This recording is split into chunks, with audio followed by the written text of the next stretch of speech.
Hello, I'm Ahmed Hassan. I'm from Erasmus Me Academy GmbH based in Bonn, Germany. Today I will present to you a video course for educators under a project that we are working in the Erasmus program. In case you wish to know more about the Erasmus program, please do not hesitate to get in touch with us with the contact details you see. The project is called Erasmus and is created to help individuals get necessary employment skills through podcasting.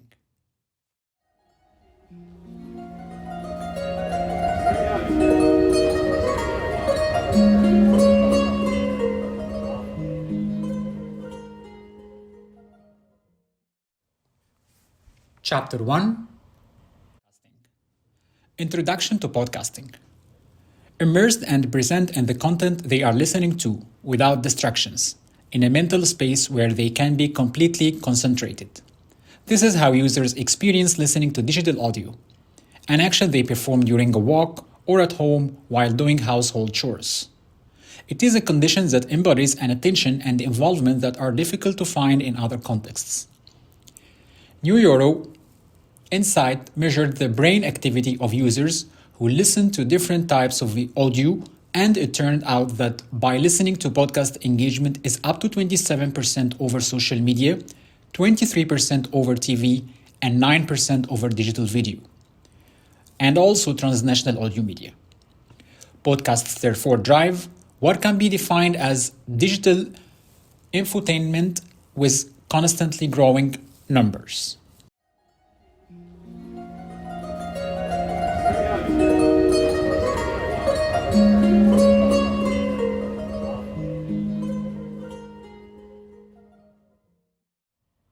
Chapter 2: What is a podcast?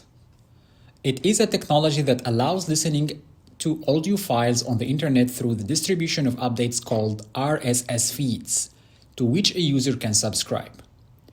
Podcasts can be defined as audio programs that can be listened to on the internet or downloaded on the digital device through dedicated platforms or application. Podcast is two words: pod from Apple iPod, and cast, to spread or to disseminate, from broadcast.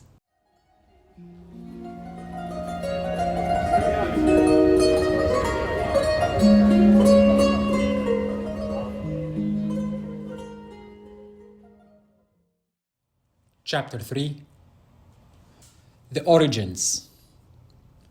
The three technological innovations of the 1990s that led to podcasting. First, the distribution of an internet network capable of transferring a significant amount of data, the Napster years. 2. The marketing of the first portable MP3 players. The first iPod would arrive in the latter half of 2001. 3. The digitization of audio production equipment with innovations such as Pro Tools editing software and portable recorders.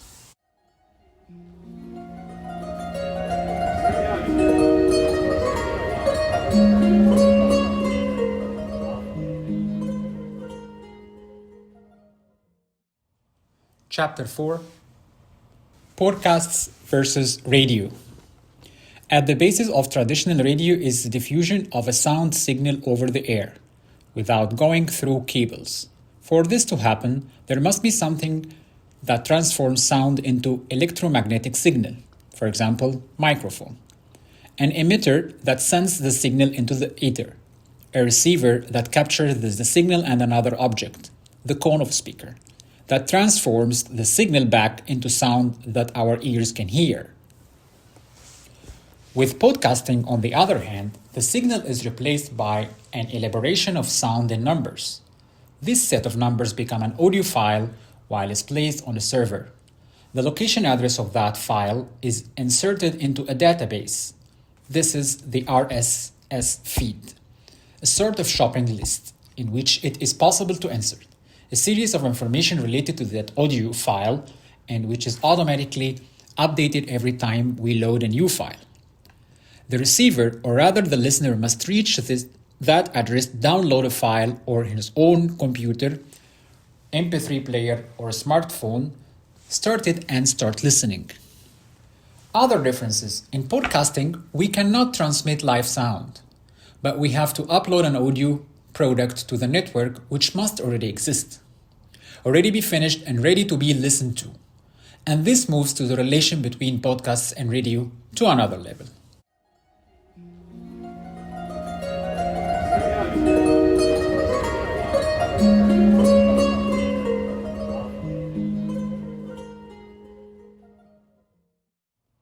Chapter 5.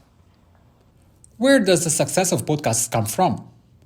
In 2003, Adam Curry and Dave Winner invented the podcast.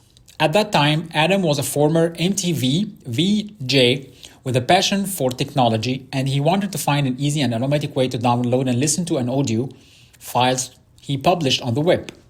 The solution was RSS feed technology, really simple syndication, invented by Dave Winner. A simple file on the web allows you to create free radio online, offering on-demand content. With a few lines of code, Adam Curry makes it possible to listen to it on the iPod, launched by Apple in 2001. Journalist Ben Hammersley writes in February 2004 an article in The Guardian coining the word podcast, which will be chosen by the American Dictionary as a word of the year 2005. Podcasting begins to spread in the new millennium almost exclusively in the United States. For a very simple reason, the total absence of a state radio station with national coverage.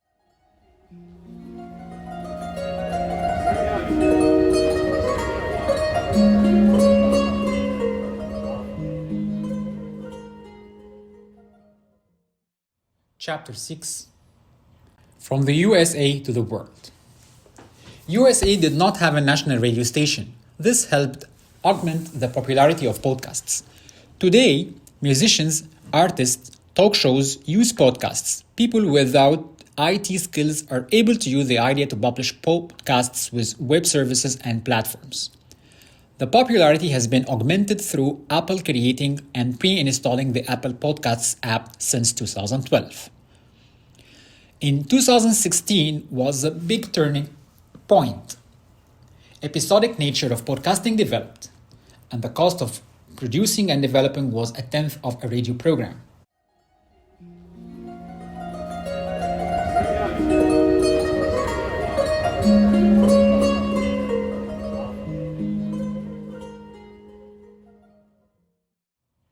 Chapter 7.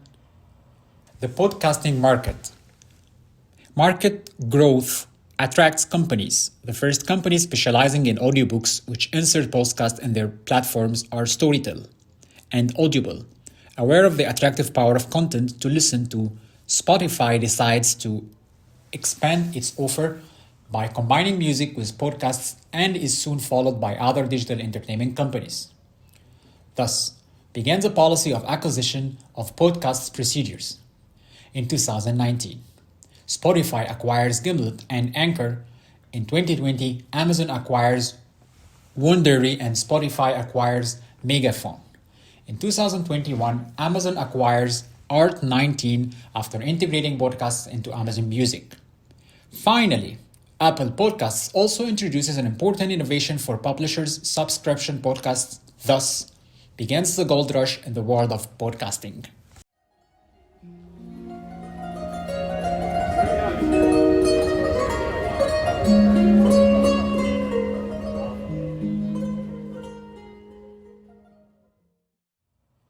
Chapter 8. Podcasts and the Pandemic. Thousands of people start podcasting in 2020 with the COVID-19 pandemic changing the habits and daily lives of people around the world. New ways of creating podcasts and voice-based content are emerging. The social network Clubhouse, its analog green room launched by Spotify. Voice chats on Telegram. For many young people, the word podcast becomes synonymous with talk shows on YouTube or Twitch. Major audio streaming platforms publish original and exclusive content to attract new audiences.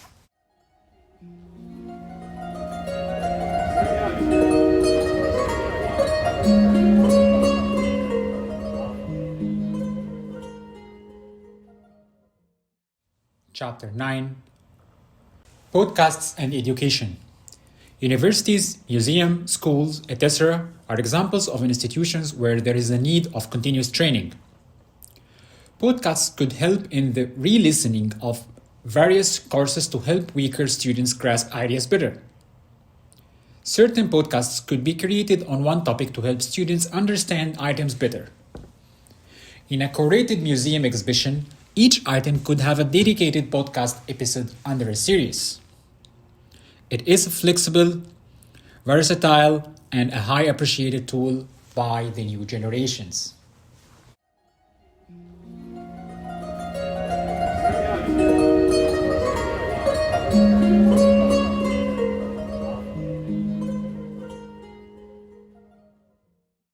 Chapter 10.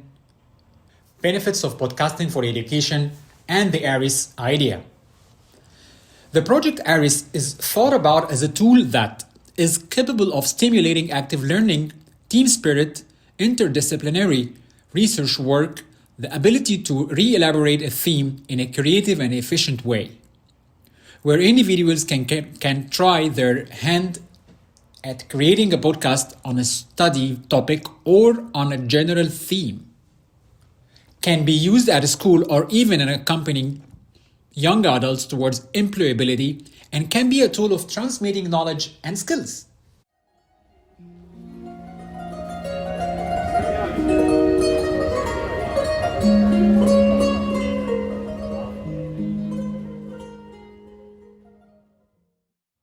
Chapter 11. Phases involved in creating a podcast. We have 5 phases. The first one, research. A general research on the topic that an individual wishes to record the podcast in. Second, script. The preparation of the written script will allow for the speaker to structure ideas, which could also have the full text to be read. 3. Recording. Any place with little to no background noise could sufficient to record the podcast. 4. Editing. Editing could be done through various free and open source tools. 5. Publishing. Most programs that offers editing also permit online publishing. The work needs to be compressed in an RSS link.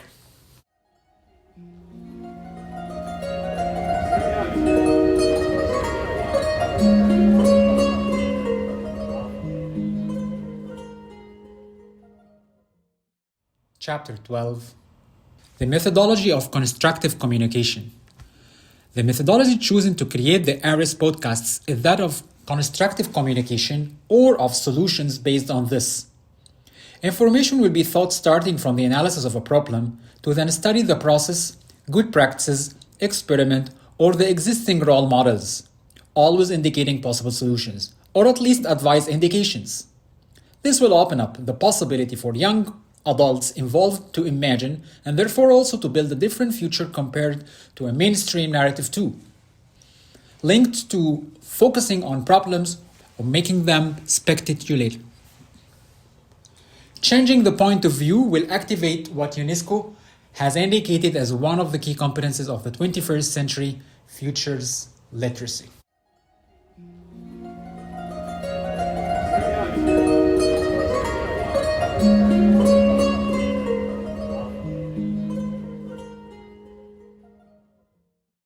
Chapter 13. Other skills learned through podcasting. Young adults will arouse curiosity and passion, form independent thinking, contribute to the construction of a more dynamic mindset aimed at solutions and not at problems. Working on collective learning, collaboration, inclusiveness, and participation, as well as on the acquisition of a series of strategic soft skills and digital skills related to the communication process, will improve for sure employability skills. Specific skills such as public speaking, storytelling, editing, researching sources, organizing content, and language skills.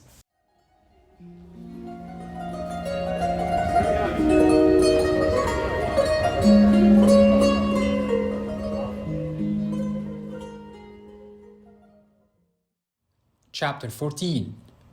Goals we want to achieve within the Project Eris. Recent study revealed that in the world by 2030, against 6 million jobs lost, around 18 will be created by the technological and green revolution, but in the medium term. In the immediate future, young adults are among the most fragile categories at a risk of exclusion and must be supported with training, reskilling, and upskilling courses to encourage the position on consolidation of personal and digital skills, useful not only for work but also for well-being. A good life in a united, inclusive, sustainable, and competitive Europe, in compliance with the dictates of the European Strategy's plans. The project is built on the pillar of strengthening people's skills and the ability to combine in a new way the training of specialized and technical skills with the enrichment of basic knowledge and the development of skills personal.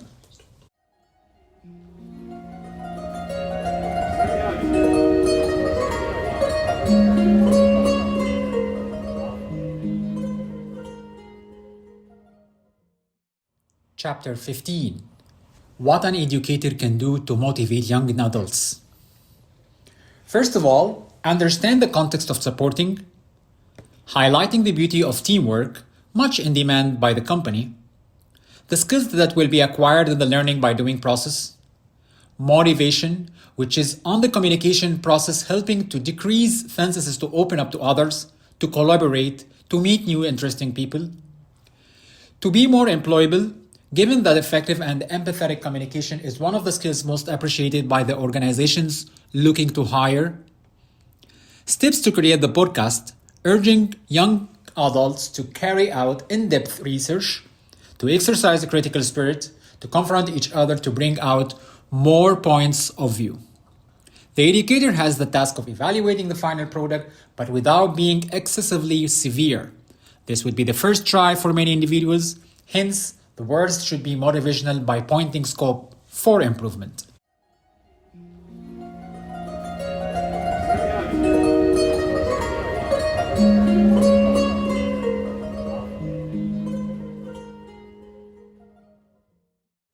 At the end, thank you so much for accompanying us on this introductory video guide. If you are interested, please do not hesitate to get in touch with us.